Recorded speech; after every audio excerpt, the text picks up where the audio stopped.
Good morning, everyone. Again, we are here with a new session of English, the tenses.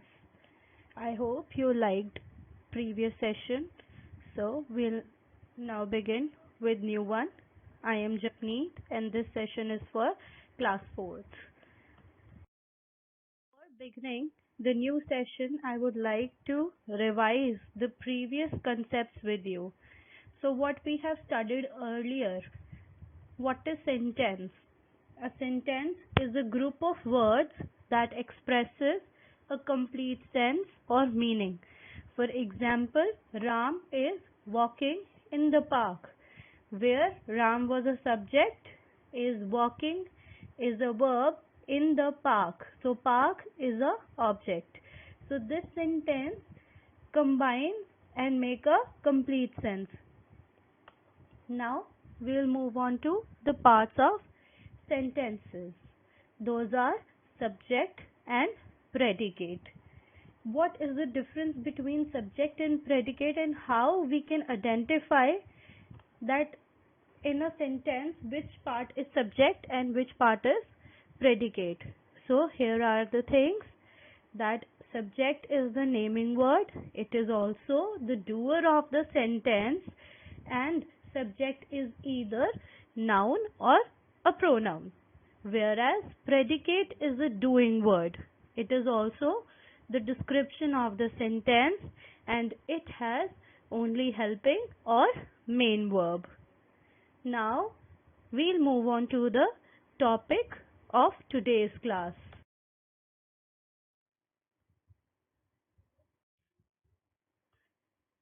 So today's topic is types of sentences.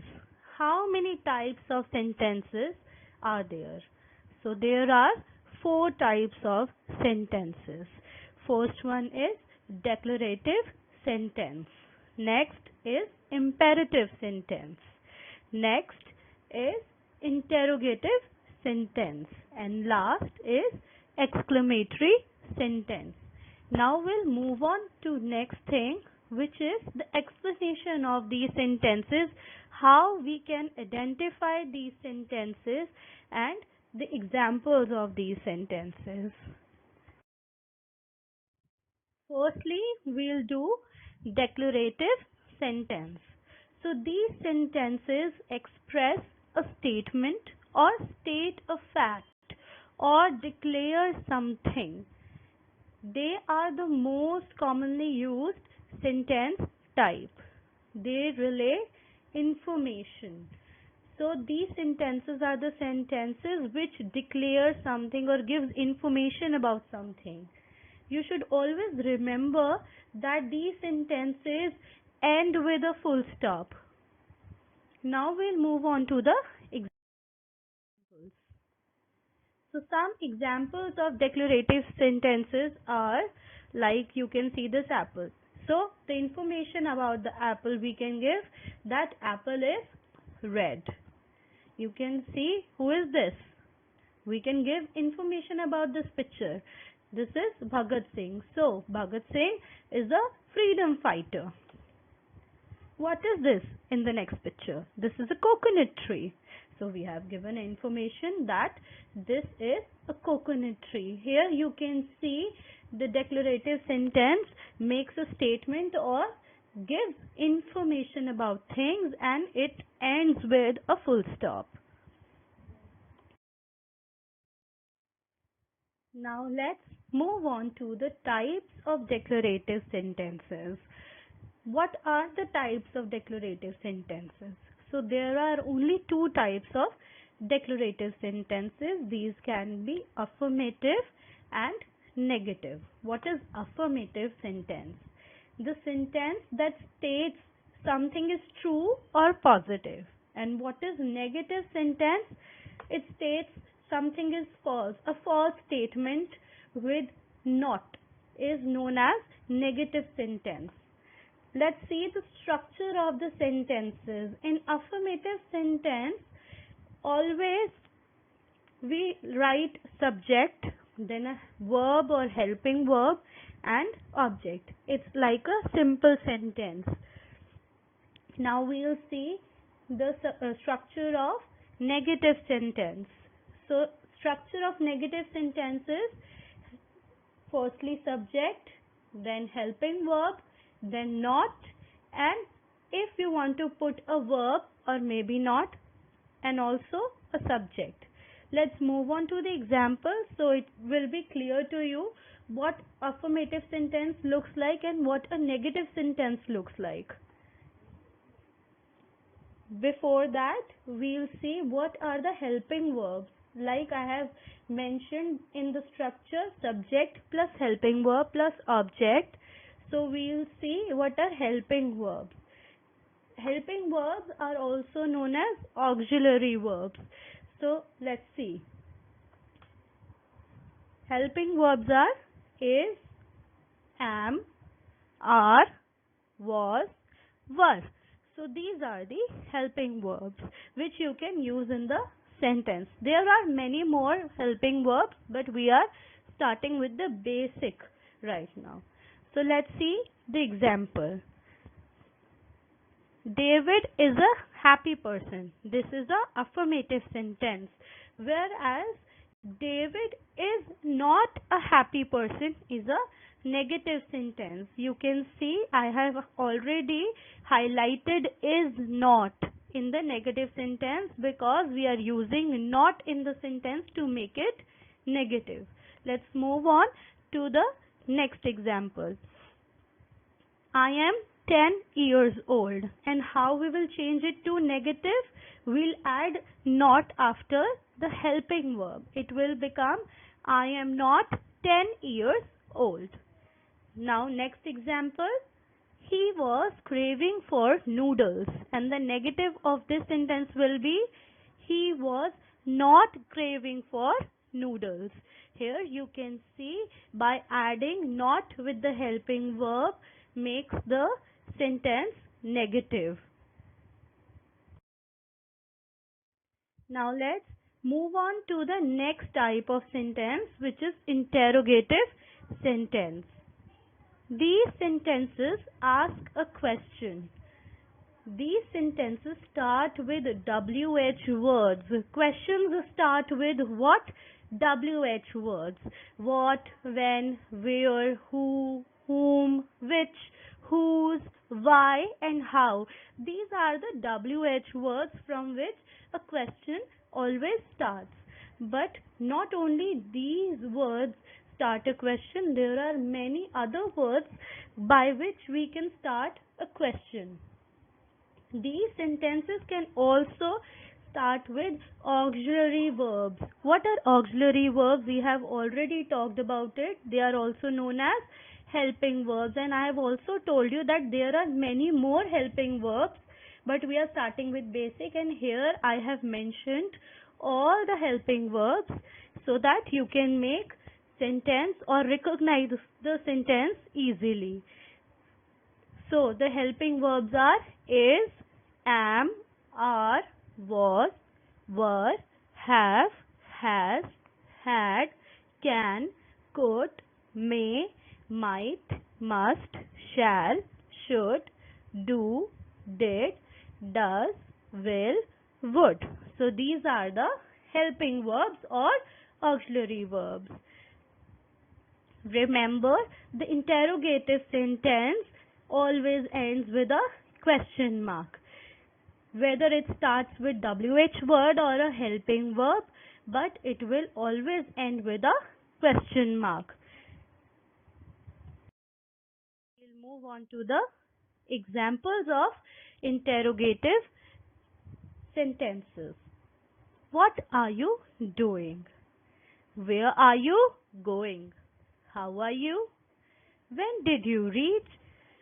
Here, what, where, how, and when are the WH words, and these sentences are ending with a question mark. So, they are interrogative sentences.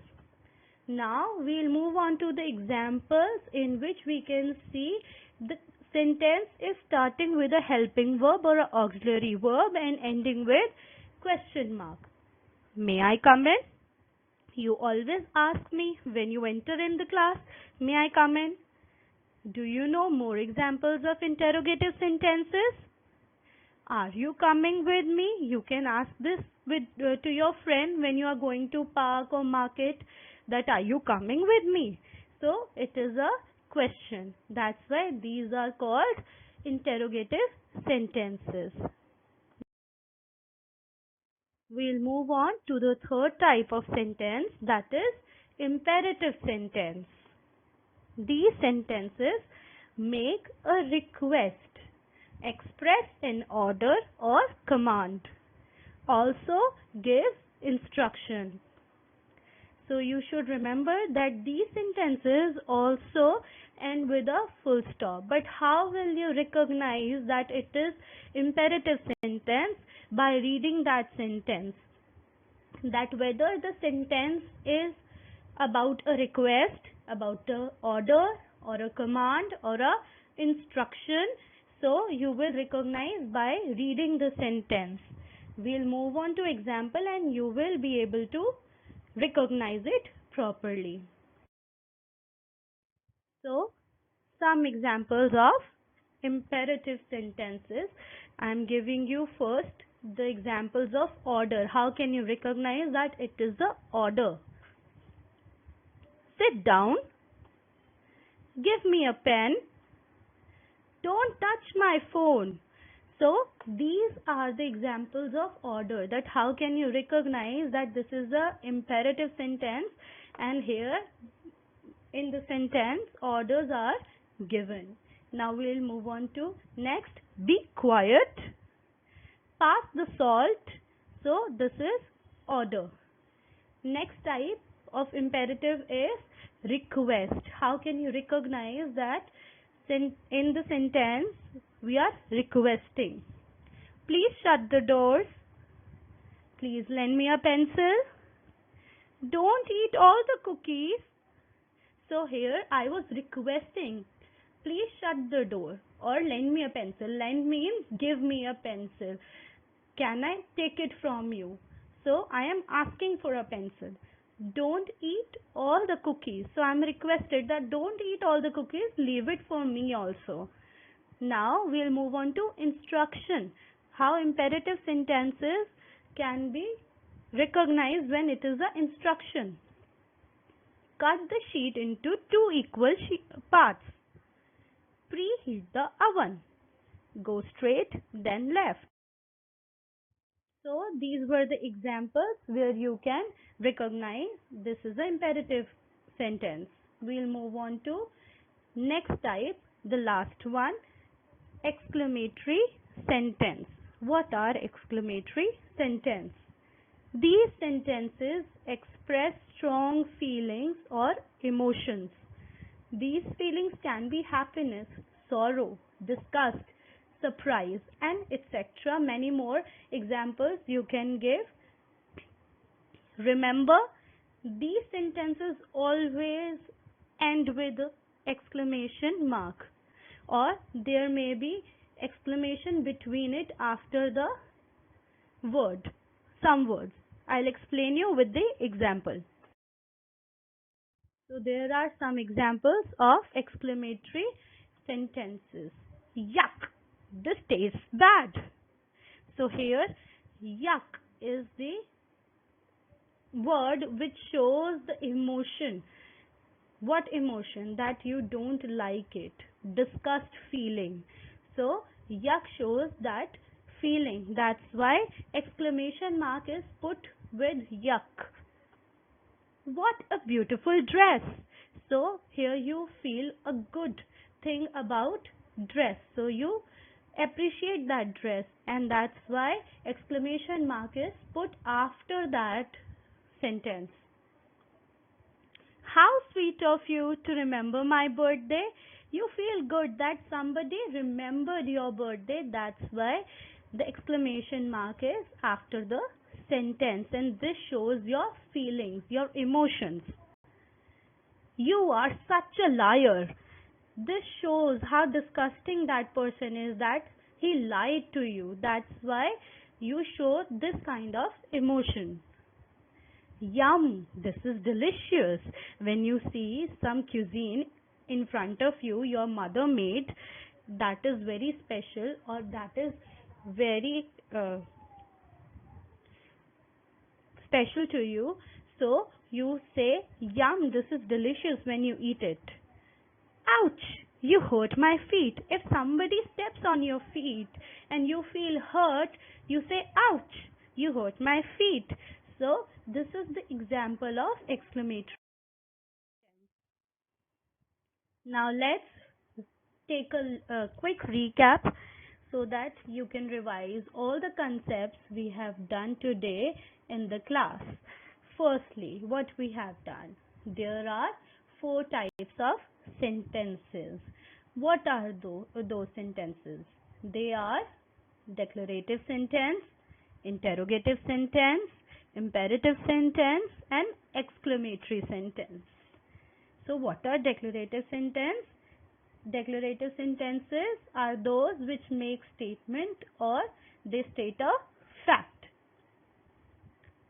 These can be of two types, which are affirmative or negative.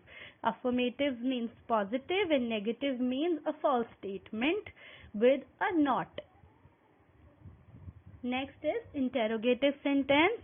Interrogative sentence asks a question. Next one is imperative sentence that makes a request, express an order or command or give instruction. Last one is exclamatory sentence which shows strong feeling or emotion such as disgust or surprise, and many more expressions. So thank you everyone for listening the video. I hope you have understood it well, and if you're not, then watch it again and again so that you can understand it, and I hope you enjoyed it.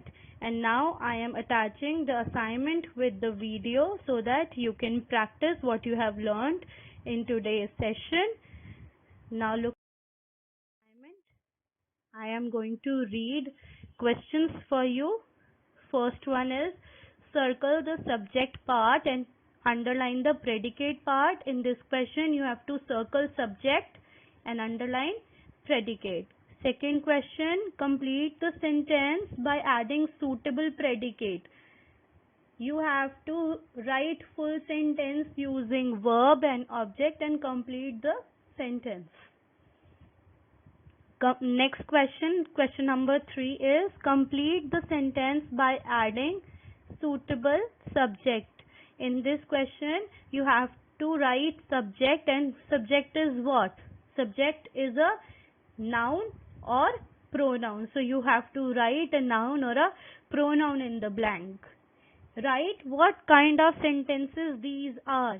In question 4 you have to write the types of sentences today we have studied, whether it is declarative sentence, imperative sentence, interrogative sentence or exclamatory sentence.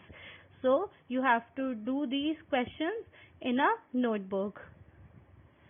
Bye bye.